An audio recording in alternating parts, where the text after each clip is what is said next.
Vamos a hablar un poco. Es imprescindible ubicarnos en espacio y tiempo para tener una idea de lo que estamos hablando. El lugar, o mejor dicho, el tiempo, se ubica hace 5.000 años atrás, cuando la escritura era un invento relativamente nuevo, y el espacio es lo que es cercano a Oriente y concretamente la ciudad de Ugarit. Ugarit, la actual Ras Samara, fue una antigua ciudad portuaria situada en las costas mediterráneas al norte de Siria. Esta ciudad fue fundamental en la historia de las grandes civilizaciones del cercano Oriente. El pueblo ugarítico hizo importantes contribuciones a la escritura, a la religión, tanto semíticas como en las fases iniciales del judaísmo, el hermetismo, entre otras corrientes religiosas y filosóficas que sentarían las bases de distintas religiones actuales, como el cristianismo y el mismo islamismo. El pueblo que habitó Ugarit en su etapa de esplendor histórica fue un pueblo semita noroccidental emparentado con los cananeos ubicados más al sur, siguiendo la costa del Mediterráneo. En 1928 y por accidente se descubrió una entrada a la necrópolis de Ugarit. En ella se halló una gran cantidad de tablillas de arcilla prolijamente guardadas, las cuales dieron una nueva visión del mundo antiguo, ya que estas tablillas son el inicio de la escritura. Estas volcaron gran luz sobre la propia Biblia y los orígenes del pueblo hebreo. Se pudo leer de primera mano las tradiciones de ese pueblo ya olvidado, ese pueblo cananeo, en la cual las referencias que existen están más que nada en la Biblia. En su época, Ugarit fue una importante ciudad con vínculos comerciales con todas las ciudades relevantes de Oriente Medio. Él era el nombre de la deidad suprema en la región cananea y significa padre de todos los dioses, ya que evidentemente era padre de todo el panteón de dioses cananeos, los cuales más importantes fueron Baal, Hadad, Sham, Mot, Dagan, por nombrar algunos, los cuales tienen atributos similares a los dioses griegos Zeus, Ares, Poseidón y Hades, entre otros. Los antiguos mitógrafos griegos identificaron a él con Cronos, padre de los dioses griegos y de los titanes. Il o él es considerado el dios supremo, como ya hemos dicho, padre de la especie humana y de todas las criaturas. Los sumerios tenían un dios equivalente llamado Anu, y por lo general él se representaba como un toro con o sin alas, haciendo alusión a su fortaleza y potencia creativa, al igual que su primogénito Hadad. Vale decir que esta deidad en forma de toro se va a ver repetida en varios pueblos en lo que es la Media Luna Fértil. Él era conocido como sanador, de hecho el nombre Rafael o Rafael significa él ha sanado. En la cultura ugarítica era considerado el principal sanador o el principal don de él era la curación. Eso sí, por lo menos atestiguan las estelas encontradas. En otras de ellas se describe en un banquete al dios El, el cual invita a otros dioses a una fiesta. Se emborracha, hace un escándalo y luego de buscar pelea con uno de los invitados, se desmaya. El texto termina con un encantamiento para la cura de alguna enfermedad, posiblemente sea la resaca. Las estelas fueron halladas escritas aproximadamente allá por el año 1350 a.C. En las talas de Ugarit figuran también como principal consorte de él la diosa Sera, Istar, entre los babilonios, y que en la Biblia recibe el nombre de Astoret. La forma griega de su nombre es Astarte, que significa la madre de todos los dioses, la esposa celestial, la reina del cielo. Representaciones del dios El se han encontrado en las ruinas de la Biblioteca Real, en el yacimiento arqueológico de Tel Mardadikta en Siria, que datan del 2300 a.C. En algún momento de la historia pudo haber sido un dios del desierto, puesto que el mito dice que tuvo dos esposas con él, y esas dos esposas tuvieron varios hijos con él y crearon un santuario en el desierto. Para los pueblos cananeos, él era el dios principal, la deidad principal, el rey, el creador de todas las cosas, el juez que dictaba lo que debía ser tanto hombres como dioses. Su primera esposa fue Asera, como ya dijimos, la madre de los dioses, representada en los santuarios cananitas con árboles ornamentales, algo muy parecido a lo que hacían en Babilonia con sus jardines colgantes.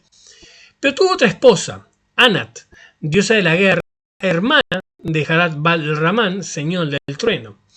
Anat era llamada también la amante de los dioses. Ambas diosas eran asociadas a la fe tanto como Astarte. Para los cananeos, él es el padre de la divina familia y presidente de la asamblea de los dioses, que están ubicados en el monte de la reunión. Es llamado, Toro, en asociación a su fortaleza, como ya hemos dicho, y potencia creativa, pero también es conocido como el anciano de los días, la roca de las edades.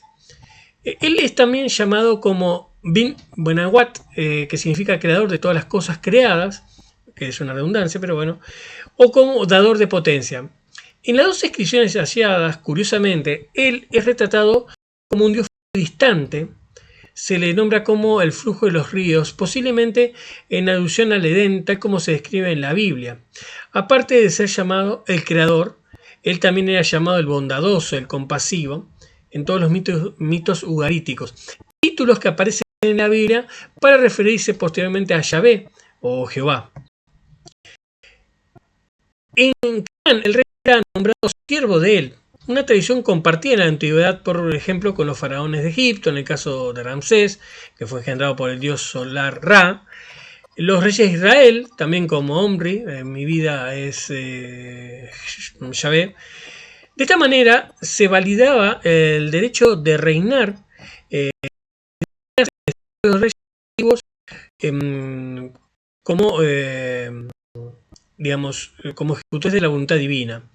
En tiempos de Palestina, los hijos de él eran significaban los del ganado, adoradores, obviamente, del dios toro él, ¿verdad? Y las hijas de Adán significaban las mujeres de Adama. Adama es una diosa de la tierra y de la agricultura. Él vivía con la diosa Acera en una tienda en lo alto de una montaña, en cuya base se originaba todo el agua dulce del mundo. Esta pareja divina era la cúspide del panteón de dioses cananeos, cuyo segundo escalón estaba conformado por sus hijos, los 77 hijos de Astarot. Baal era el dios principal de este grupo, que tenía su propia sede en el monte Safón.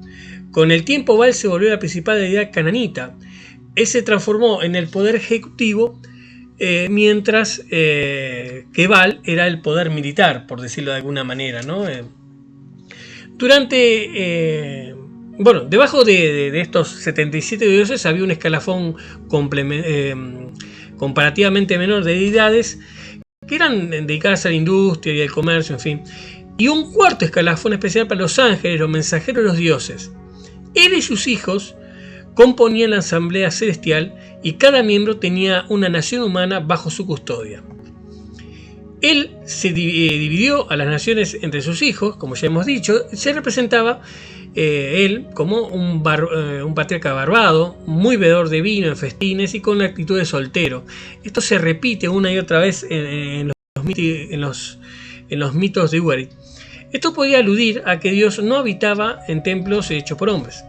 Aparte de ser juez, él podía sanar, como ya lo hemos dicho, tenía esa particularidad muy arraigada que no la tenían otros dioses, como por ejemplo cuando curó a su hijo Kirta.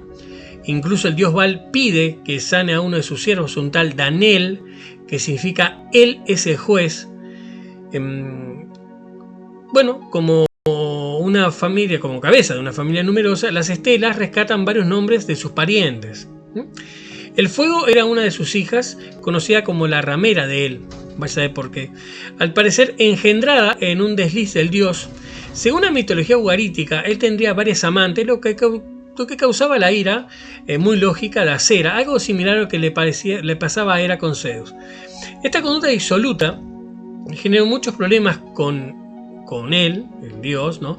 Hasta llegar a una posible separación.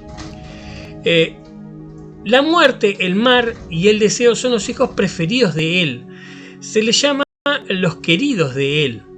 Sahar, hijo de otro desliz de él con otra mortal. El rey Kirta, el muchacho de él, así significaba, así se le conocía a Kirta. Salim, que significa perfecto, hijo de él con una mortal. Y bueno, la palabra Salom proviene de este Salim. También proviene de este el nombre de la actual Jerusalén, ciudad de Salem. Se menciona a un tal pescador, hijo adoptivo de la dama acera del mar, su hijo Mot, que significa muerte, esterilidad. De hecho, hay todas unas historias con Mot, que es el regente del inframundo y que va a tener algunos problemas posteriormente con Baal. Yotar, hijo del mar y uno de sus nietos, que significa el quien crea las cosas por medio de escultura y abriéndolas. O sea, era bastante amplio el significado del nombre. Bueno, al parecer Yotar, era el artesano de los dioses. Sus hermanas eran las sabias mujeres o las 7 diosas de la sabiduría. Ahora vamos a pasar a una cosa interesante, que es el Yahvé. Al panteón cananeo se le conocía en conjunto como LHM, porque no tenían vocales, no usaban las vocales. Pronunciado como, según la zona, como Ilm, Elohim o Alham, entre otros. El término LHM está formado por la letra, L, que significa, que se refiere a él, la H, que significa estar al frente, a la cabeza, y la letra M, que indica el plural. O sea, hay toda una cuestión lingüística acá muy interesante. Por lo tanto, LHM significaría los que están a la cabeza, encabezados por él. Al principio, el culto de Yahvé tenía muchas similitudes con su herencia cananea. El Tanaj judío muestra este sincretismo en muchos pasajes. Por ejemplo, la concepción de Yahvé como presidente de la corte de los dioses, de la divina asamblea, el Ben El, palabra usada para referirse a la divina familia de él. Resulta que en el Deuteronomio 32 empieza con Israel en un lapsus de fe que termina con el acerto de la destrucción de los enemigos del pueblo judío, ¿no? En Deuteronomio 32:8 se representa la primera etapa de los israelitas en su adaptación al concepto de Yahvé, al mando de la asamblea de dioses de la mitología cananea. La concepción de Yahvé simplemente como el principal de entre los dioses, o sea, simplemente como el que está a la cabeza. A lo largo de la historia de Israel, primero se nombró a Yahvé como el Altísimo, Elohim, entre la asamblea de los hijos de él, o los hijos de Israel. Aunque se disputa la fecha de este poema, más tarde, en el 900 a.C., se hizo desaparecer toda la corte de dioses, ¿no? Y se la condenó a esta idea como de apostasía. La palabra él en la Biblia se refiere, dependiendo del texto, ¿no? Se refiere a Yahvé, o Yahvé significa Dios, y se refiere a otros dioses cananeos, se refiere a ídolos, ¿no? En la mayoría de las traducciones, el sitio conocido como Betel se traduce como casa de Elohim, siendo Bet casa y él puede referirse tanto a Yahvé como a cualquier otro dios en general. Por lo tanto, Betel no podría no ser la Bet Yahvé, sino la casa de él. Es una cuestión, ya le hemos dicho, de las traducciones y el significado de las palabras que cobran particular importancia. Posteriormente, Israel sería el pueblo elegido al que se enfrentarían a los ídolos, pues seguirían el único camino trazado por Yahvé. En la primera mitad del siglo X a.C., el pueblo hebreo alcanza tal objetivo durante los reinados de David y Salomón, con Yahvé a la cabeza. Pero el Tanaj indica que posteriormente las 12 tribus de Israel se dividieron porque no llegaba a un acuerdo de quién sería el sucesor de Salomón. Ocurrió que las tribus norteñas habían copiado el materialismo, de los cuales adoraban al dios él, mientras que Judá se mantenía un poco menos infiel, reconociendo todavía a Yahvé. Eso aparece escrito en el libro de Oseas y en el libro de Amós. Luego de la división del reino, el nombre El, usado en los idiomas semitas para designar a la deidad principal, en este caso al toro, el becerro, se difundió más al norte, en el reino de Israel. Bueno, y esas 10 tribus del norte, propiamente llamadas el pueblo de Israel, que eran las tribus de Aser, Dan, Efraín, Gal, Isaac, Manasés, Neftalí, Rubén, Simeón y Zabulón. Pero en las tribus del sur, en el reino de Judá, donde viene el nombre del nombre judío, o los levitas, y la tribu de Benjamín, o sea, esas dos únicas tribus, siguieron manteniendo el ritual de Yahvé en Jerusalén. Hacia el siglo VIII a.C., el culto al dios El estaba bastante arraigado entre los israelitas del norte. Los frecuentes intercambios comerciales, sobre todo con Tiro, contribuían a ello. Absorbían cultos fenicios, asirios y sidonios. Según la Biblia, en Reyes 1, cuenta que un hijo de él, Melcart, que era el dios de Tiro o el Baal de Tiro, el rey de Sidón, el Bataal, era el servidor del dios Baal. El culto a este dios se introdujo en las tribus norteñas de Israel cuando el rey Acab se casó con Jezabel, hija de Et-Baal, rey de los sidonios. Este dios de Tiro, que vendría a ser un rey, permaneció en Israel hasta el reinado de Jehú, quien lo anuló el culto, ¿no? a este dios de Tiro, perdón, ¿no? a Baal de Tiro. Lo cual consta en el libro de Oseas. O sea, al principio de la Biblia, el sincretismo religioso era muy intenso entre los judíos. Bueno, acá es cuando él se confundía con Yahvé, ¿no? En ciertas circunstancias los israelitas utilizaban la palabra él para referirse a Yahvé, dado que ese era el término genérico que se denominaba a Dios. Por lo tanto, puede ser usado para incluir a Dios, incluido Baal, Moloch o Yahvé. Durante esta era de sincretismo, como ya hemos dicho, religioso, se aceptó entre el pueblo israelita considerar al dios cananeo El como el mismo Yahvé, o sea, indistintamente. De hecho, a medida que esta idea se hizo prevalente, pronto se pensó que él había sido siempre el mismo deidad Yahvé, y por lo tanto, como se rescata en Génesis 33:20, y allí erigió un altar y lo llamó El Elohim Israel, el Dios de Israel. O sea, la parte de cómo el idioma y las culturas se van entremezclando es algo fascinante. Con el tiempo, él fue degradado a ídolo, fortaleciendo la posición de Yahvé como Dios único. Varios de los títulos de él fueron aplicados a Yahvé, y cualquier forma de culto no atribuida a Yahvé fue catalogada y condenada como idolatría, lógicamente, ¿no? Una vez en tierra prometida, o en Canaán, los israelíes fueron afianzando su culto a Yahvé hasta que pudieron consolidarlo en la época del rey David, en el siglo 11 a.C. Posteriormente, durante el reinado de su hijo Salomón, se conseguía vivir bajo la ley de Yahvé. La paz se había afianzado y los habitantes vivían en un clima de relativa prosperidad.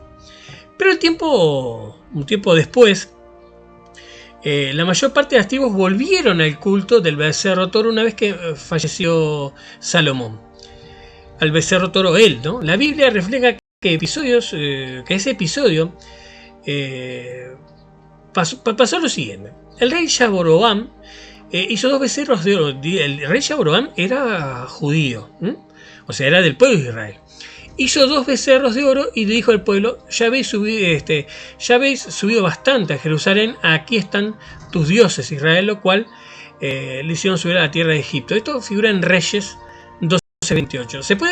Se puede apreciar la facilidad con que se pasaba del culto de Yahvé hacia el culto del becerro toro, o sea, al dios El, o incluso también se le superponía al dios Baal, que también era representado como un becerro.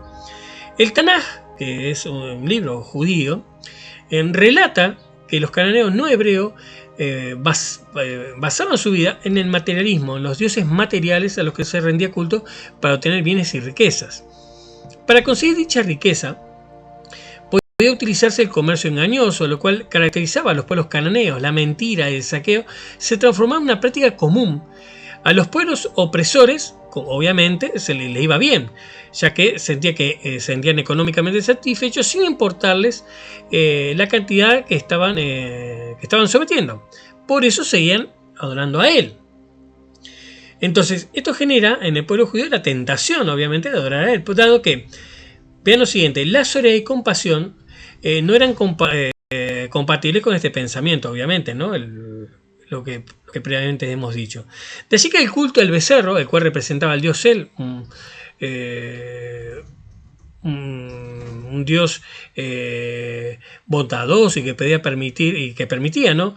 El método de enriquecimiento así a la fuerza, era muy tentador. Por lo tanto, seguir manteniéndose en el culto de Yahvé en medio del sugerente culto a los dioses materiales de los cananeos y de las naciones vecinas, era un gran desafío para los hebreos. Lo que más se le reprochaba en la Biblia al antiguo Israel es que volvieron al dios becerro y su comercio engañoso, a la opresión de los más débiles, como que ha constatado en Isaías, Jeremías, Amós y Micaías, o sea, son todos profetas, ¿no?, en los cuales les reclamaba al pueblo judío esa actitud. El cántico de Isaías manifiesta un panorama desolador y expresa que Yahvé esperó de ellos derecho, y ahí lo tenéis, asesinato, esperó justicia, y ahí lo tenéis, lamentos. Contra ellos se inflama la ira de Yahvé. Y aquí, bueno, la ley de Yahvé permitía que hubiese gente más próspera que otros, pero no que un rico se aproveche de su posición de privilegio. Congruentemente con todo esto, en el libro de Apocalipsis, que es un libro mucho posterior a esto, ¿verdad?, pero varios cientos de años después, se le reprocha a la gran ramera de que sus negociantes utilizan artimañas para llegar a ser los magnates del planeta, ¿no?, como aparece en Apocalipsis 18:23. O sea, pasamos del Viejo al Nuevo Testamento en un plumazo. Tal como lo adelantaba Zacarías cuando se refería al juicio final. Y en aquel día no habrá más negociantes en la casa de Jehová de los ejércitos. O sea que había una fragmentación en el pensamiento judío, donde sus profetas les reclamaban el hecho de que seguían adorando a Baal. Uno de los datos que muestra que el grado de sincretismo en el antiguo Israel es que cuando se utiliza la forma El para referirse a Yahvé en vez de Elohim, paralelamente tiene el significado del título de los demás pueblos semitas, le daban a la deidad El. No sé si quedó claro. O sea, cuando Yahvé se refería a él, los demás pueblos entendían a qué se estaba refiriendo, que vendría a ser al Dios principal. Así, en los pasajes que se refieren a Dios como el fuerte de Israel o la fuente de Jacob, uno de los títulos de Yahvé en la Biblia literalmente dice toro de Jacobo o el toro de Israel. Esto podía dar lugar para un desprevenido de la época caer en el engañoso culto del toro becerro, o sea, el culto de él. En idioma hebreo, otro nombre para designar a Yahvé es la forma Abir, significando poderoso, fuerte.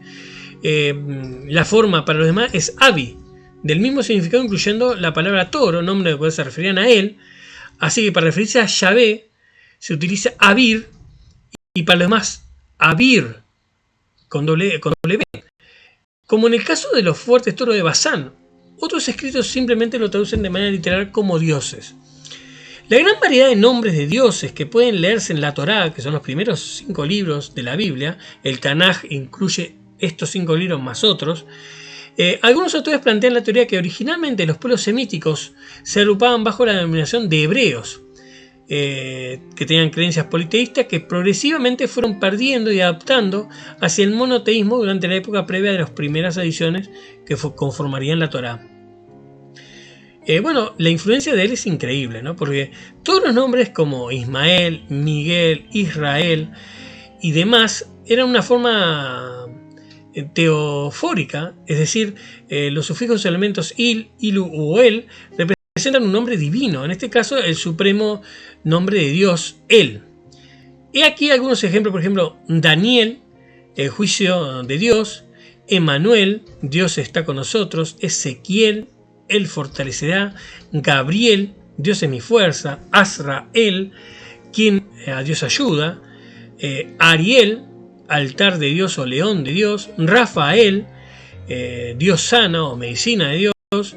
Por ejemplo, Elohim, que significa los dioses; Eleazar o Eliezer, que significa ayuda de Dios; incluso Elizabeth, que es juramento de Dios, porque Elisa significa Dios salva. Como han visto, la historia de los antiguos pueblos y su influencia nos llegan a través de las palabras y nombres cuyo origen desconocemos totalmente, ya que implica todo un estudio de lingüística comparada que, escapa a la mayoría de nosotros, ¿no? Si observamos atentamente, los diferentes culturas y pueblos se inspiran mutuamente, solapándose la diferencia de creencias hasta llegar a las amalgamas existentes de hoy en día. Todo llega a nuestro día influenciado por diferentes fuentes, como es muy, muy claro de ver. aquí que vamos terminando este video, que ha sido un poco largo, quizás un poco confuso en el asunto de nombres, pero en realidad nos deja claro que el prefijo el, que significa Dios, viene desde Canaán, desde el o il de Caldea.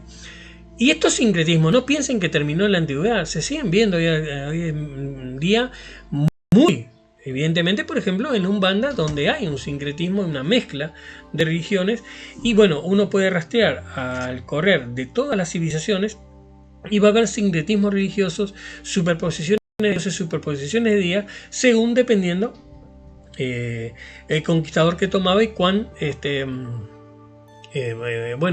bueno era al permitir determinados cultos de la población conquistada. Y bueno, a veces también, como pasaba con los romanos, los conquistados eran contaminados por los dioses de los lugares que conquistaban. Entonces, es extremadamente complejo e interesante de ver. Incluso si se toman el trabajo, van a ver que la unidad básica del humano es la familia. Se va a reflejar en los dioses e independientemente en todas las religiones va a haber una estructura familiar donde hay un jefe o una estructura, digamos, donde hay un jefe y unos subalternos, o en el caso de la familia, buenos padres, madres, hijos y parentescos, donde después el poder se va desplazando. Bueno, esto es todo. Yo soy Rubén y aquí nos despedimos hasta la próxima.